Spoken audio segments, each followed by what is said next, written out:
السلام عليكم ورحمة الله وبركاته. النهاردة بس كده أقدر أقول لكم إن قلبي رفرف من الفرحة. النهاردة أول يوم رمضان، وكتبت عقد الشقة الجديدة، شقة العمر بإذن الله. دي أحلى شقة أنا شفتها. طبعا أنا ليا فترة كبيرة جدا بدور على شقة تكون مساحتها واسعة، وخصوصا المطبخ عشان طبعا التصوير. هاخدكم بقى كده جولة معايا كده في الشقة. أول ما بنفتح باب الشقة ده كده حمام الضيوف. شايفين مساحة الحمام ما شاء الله حلوة قوي قوي. هندخل كده دلوقتي بقى على إيه، على الريسبشن مباشرة. طبعا عايزة أقول لكم إن أنا بلف ليا فترة كبيرة جدا عشان ادور على شقه تكون مساحتها كويسه. وبفضل الله دي يعتبر احسن شقه انا شفتها، لان كل الشقق يا اما الاقي الريسبشن كبير والمطبخ صغير. طبعا الريسبشن هنا تلاقوه ما شاء الله حلو قوي قوي. مساحه الريسبشن ما شاء الله كبيره وحلوه قوي قوي زي ما انتم شايفين كده. اكتر بقى حاجه عجبتني في الشقه واللي كان نفسي فيها من زمان هي البلكونه، لان دي تالت شقه انا انقل فيها. طبعا انا كنت قاعده في شقتين تمليك قبل كده، كل شقه كنت قاعده فيها عايزه اقول لكم يعتبر ما كانش فيها بلكونه. يعني مثلا لما تيجي تدخلي البلكونه كنت هقف، ما ينفعش حد يقف جنبي. المساحه كانت ضيقه جدا جدا. لكن الشقه دي الله اكبر، البلكونه بتاعتها حلوه قوي قوي، والفيو حلو جدا جدا زي ما انتم شايفين كده ما شاء الله. شايفين بقى شكل البلكونه؟ انا هدخل لكم كده البلكونه وتتفرجوا عليها ما شاء الله. الشقه فيها بلكونتين على فكره. شايفين بقى مساحه البلكونه؟ ما شاء الله مساحتها كبيره زي ما انتم شايفين كده، والفيو بتاعها حلو قوي قوي.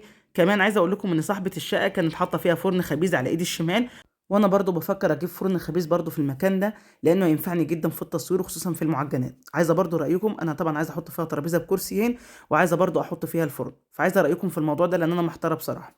ده كده الليفينج. شايفين ما شاء الله مساحته برضو حلوه قوي قوي، وفي برضو بلكونه وفي شباك. هوريكم البلكونه بتاعته، هي مدوره وحجمها صغير يعني مش قد البلكونه الكبيره، بس برضو حلوه قوي قوي. الفيديو بقى النهارده عايزاكم تفجروه باللايكات. كلمه مبروك ليا هي اللايك اللي انت هتحطيه ليا. تمام. فعايزاكم كده النهارده ما تاثروش معايا في اللايك، عايزه الفيديو كده ايه، يوصل لاكبر عدد من اللايكات. ده كده شكل البلكونه من جوه. طبعا المساحه بتاعتها مش كبيره زي البلكونه التانية، بس يعني احنا نحمد ربنا طبعا. يعني ان انا عندي اصلا بلكونتين دلوقتي، فما شاء الله حلو قوي قوي. المساحه حلوه جدا بالنسبه لي.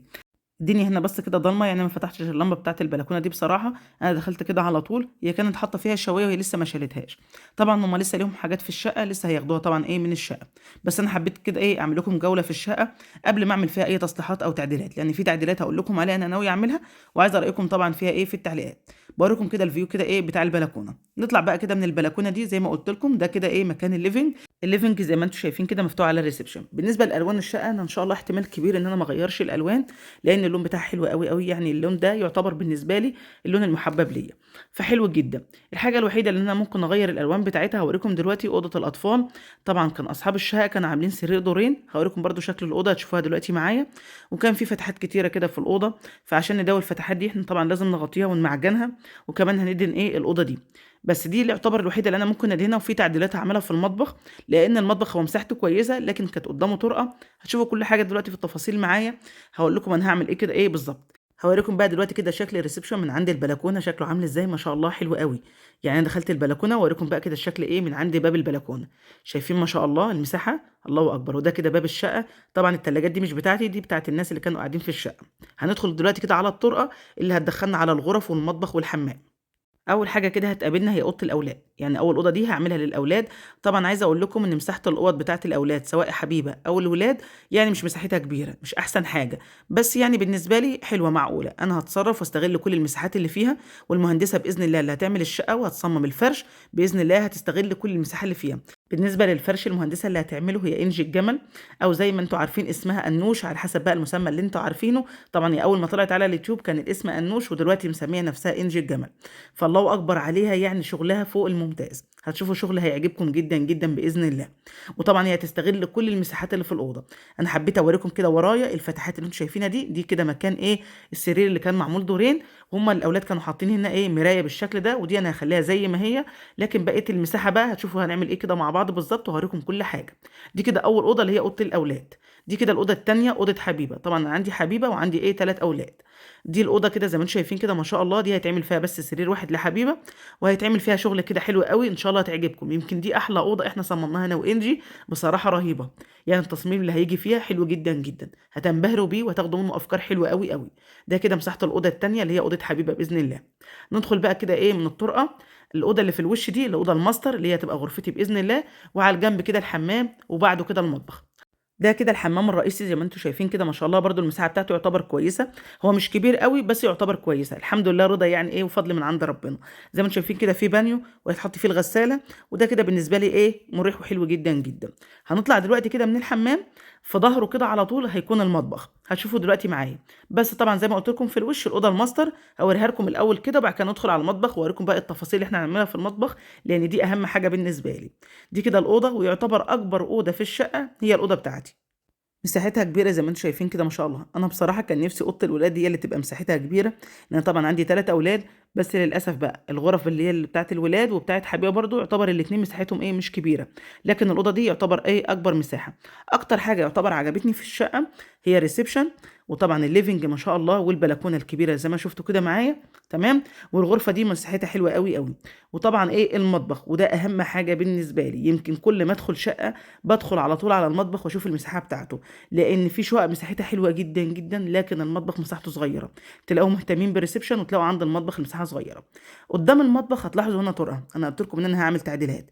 الطرقه اللي انتم شايفينها دي هضمها على المطبخ عشان تكبر معايا المطبخ.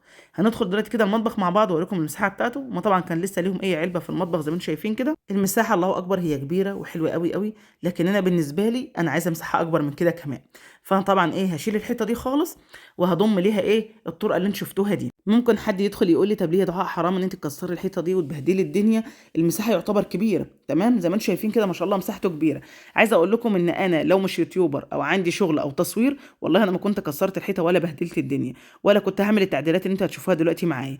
بس للاسف طبعا المساحه بالنسبه لي برضو مش هتكون مكفياني، فلازم اوسع المطبخ معايا. والحمد لله يعني ان انا كان عندي الطرقه دي عشان اضيفها على المطبخ. انا بوريكم الحيطه كده من بره، وريتها لكم طبعا ايه من جوه. هنشيل بقى كل المساحه اللي انتم شايفينها دي، هننزل بقى الحيطه دي كلها. تمام. واوريكم الشكل برضو طبعا ايه لما اكسر الحيطه، واوريكم برضو بعد ما نظبط كده هنعمل ايه بالظبط. وهتشوفوا المطبخ معانا وهتشوفوا كل حاجه وكل التفاصيل. لان طبعا ان شاء الله يعني المطبخ انا يعتبر اتفقت عليه مع انوش، وبدانا يعتبر ايه جبنا كده الخامات، ولسه طبعا هتنفذ. بس هي استنت لما ننزل الحيطه خالص عشان تاخد المقاسات كده ايه الاخيره، وتبدا تشتغل في المطبخ على طول. طبعا الحته دي لما نشيلها هنعمل كده مكانها بار. تمام. وهيبقى فيه رخامه كبيره عشان اقف اصور. وطبعا ورايا كده اللي هي ظهر الحمام هنعمل فيها شغل كويس قوي باذن الله. كده هتتابعوا معايا وهتشوفوا المطبخ ان شاء الله هتطلع حاجه كده من الاخر. احنا بنصمم فيه لينا فتره عشان نطلع لكم كده حاجه ايه تليق بيكم، وطبعا تعجبكم وتبقى بالنسبه لي كمان مريحه في التصوير. ده كده شكل ايه المطبخ زي ما قلت لكم كده. خلاص انا طلعت بقى ايه من المطبخ، وده كده الشكل النهائي ايه للشقه بتاعتنا. طبعا على ما صورت كده المطبخ كانوا شالوا الثلاجات بتاعتهم، وده كده الشكل النهائي للشقه. عايزاكم بقى كلكم تنزلوا كده في التعليقات وتقولوا لي رايكم في الشقه، يهمني قوي قوي. واهم حاجه بطلبها منكم، اتمنى كل حد يشوف الفيديو يدعي لي كتير جدا جدا ان ربنا يكرمني ويقدرني ان انا اقدر افرش الشقه دي زي ما انا عايزه بالظبط. لان دي طبعا خلاص دي شقه العمر، مش هنقل تاني باذن الله. زي ما قلت لكم دي تالت شقه انقل فيها، فان شاء الله التالتة تابتة وتكون شقة العمر باذن الله. دعواتكم بقى ليا كده ايه ربنا يصلح لي الحال ان انا اقدر كده اكملها على خير. دعواتكم بقى كده في الايام المفترجة دي، ربنا يبارك فيكم جميعا يا رب، وربنا يحقق لكل واحد كده امنيته ويعمل كل اللي نفسه فيه. كده فيديو النهارده يكون خلص، اتمنى يكون عجبكم. منتظرين فيديوهات جايه كتير هشارك فيكم كده كل حاجه اعملها في الشقه باذن الله. واشوفكم على خير ان شاء الله في فيديو جديد، ومع الف سلامه حبايبي.